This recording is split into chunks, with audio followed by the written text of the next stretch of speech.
Sinon, Midi, on a vu une bonne entame de la part de votre équipe qui a mené 1-0, qui aurait pu mener 2-0, une première mi-temps globalement satisfaisante, mais au fur et à mesure du temps, c'est devenu de plus en plus compliqué pour le LAC et la défaite a fini par arriver. C'est un très bon résumé. J'ai pas. Non, je pense que physiquement, c'est devenu compliqué. En fait, c'est tout un lien. On a perdu en maîtrise technique, on a rendu des ballons qu'on rendait pas en première mi-temps, on a eu moins de possession de balles, moins de transition à jouer. Et forcément, on s'est plus exposé. Et après, on a été fébrile sur les centres, même s'ils ont énormément centré. Je pense qu'il y a une prise en charge du marquage et du joueur libre qu'on doit mieux exploiter. Mais, euh, mais sinon, non, c'est un très bon résumé. L'occasion de mener 2-0.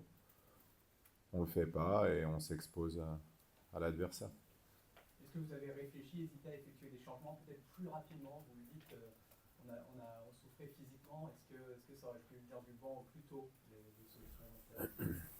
Bah, c'est toujours la réflexion. Après, on avait à cœur de, d'avoir une équipe plus offensive, mais ça nous demandait aussi à ce que défensivement, on ait des joueurs peut-être comme Johan, qui n'est pas un habitué du poste, mais qui nous apporte des garanties de solidité sur le jeu aérien.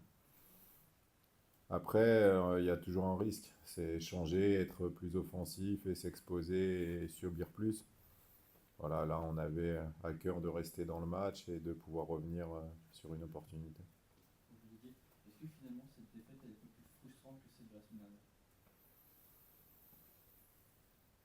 Oui, c'est dur parce que les gens ont montré un beau visage, parce que ils ont bien répondu athlétiquement par rapport à, voilà, il y a eu forcément l'ego a été touché la semaine dernière, ils ont montré qu'ils avaient du répondant et de la solidarité. Et quand ils font tous ces efforts et que malgré tout on perd, forcément c'est difficile, mais ça montre aussi que on a l'état d'esprit pour continuer de se battre. Encore une fois, Ah, pardon. Didier, au-delà du bilan comptable et de la situation au classement, quels enseignements vous tirez de cette première partie de saison? Euh, que ça va être dur, mais que par contre l'équipe a un état d'esprit pour réagir. Je les ai vraiment sentis unis en ce moment et que je pense qu'on a le caractère pour inverser les choses. Et ça de la part de tout le club, parce qu'on sent une vraie volonté de faire avancer les choses. Euh, Même le propriétaire qui était présent, qui a eu des mots, on sent que malgré la difficulté, on veut, sur l'unité, faire face à tout ça et que bah, ça a été une année civile compliquée avec 13 points sur les 6 derniers mois et 12 sur les 6 mois ensemble. Mais je pense que les joueurs, sincèrement, ont l'état d'esprit pour retourner les choses. J'avais entendu du moins un changement dans vos propos après Saint-Brieuc, après Marseille. Là, on retrouve dans vos propos, à propos des joueurs, plus de positif. Oui, oui, non, c'est vrai, j'ai été. Après, on apprend toujours de la communication. Je me suis peut-être mis en danger en protégeant énormément mes joueurs. Mais c'est mon fonctionnement. Et après, j'ai été très dur avec eux.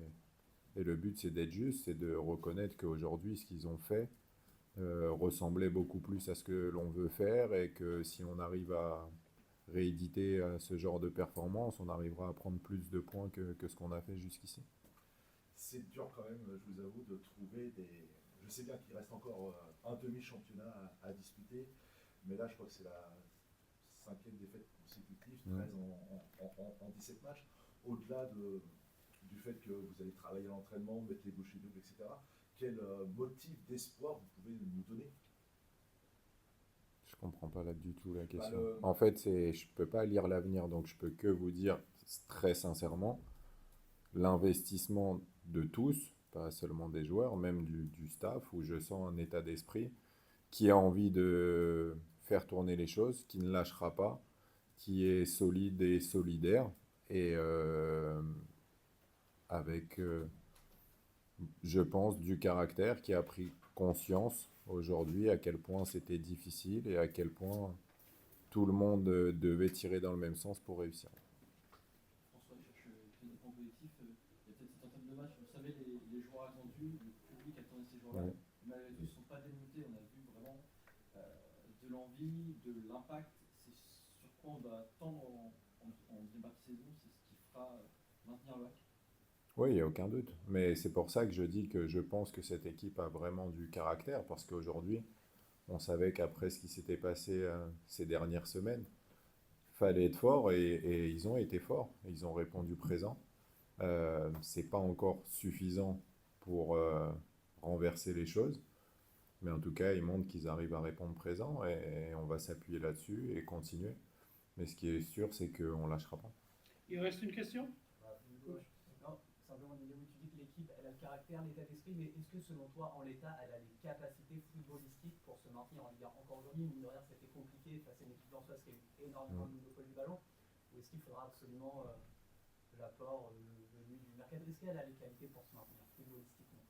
Je pense qu'il y aura un apport durant ce mercato parce qu'on sait que on a des choix limités et que il faut amener de la concurrence, amener des gens qui n'ont pas subi tout ce que cette équipe a subi et réussir à redonner un peu d'oxygène.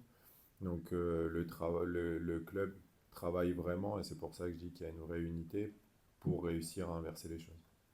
Vas-y, la dernière. Petite chose, coach. C'est vrai qu'on a vu dans l'état d'esprit, notamment dans la table, qu'il y avait quelque chose sur lequel on peut construire. Est-ce que il vous a pas semblé manquer un petit peu de folie, notamment à la fin? Vous voyez ce que je veux dire? Pas de la folie de faire n'importe quoi, mais une espèce de...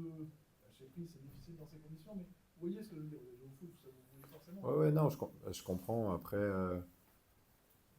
ce qu'il faut aussi savoir, c'est que oui, on a manqué de folie, mais on a Josué qui s'est pas entraîné, enfin 2 entraînements cette semaine, pas entraîné depuis longtemps. Issa, un seul entraînement. Antoine qui n'avait pas joué depuis longtemps. Donc on récupère des joueurs qui ont un potentiel à avoir des jambes, à avoir vraiment ce qui nous a manqué jusqu'ici, qui ont eu des longues absences et qui étaient peut-être pas encore prêts et qui l'ont juste fait et qui ont tout donné pour réussir à être dans le groupe parce que justement la situation les préoccupe. Ok, merci Didier.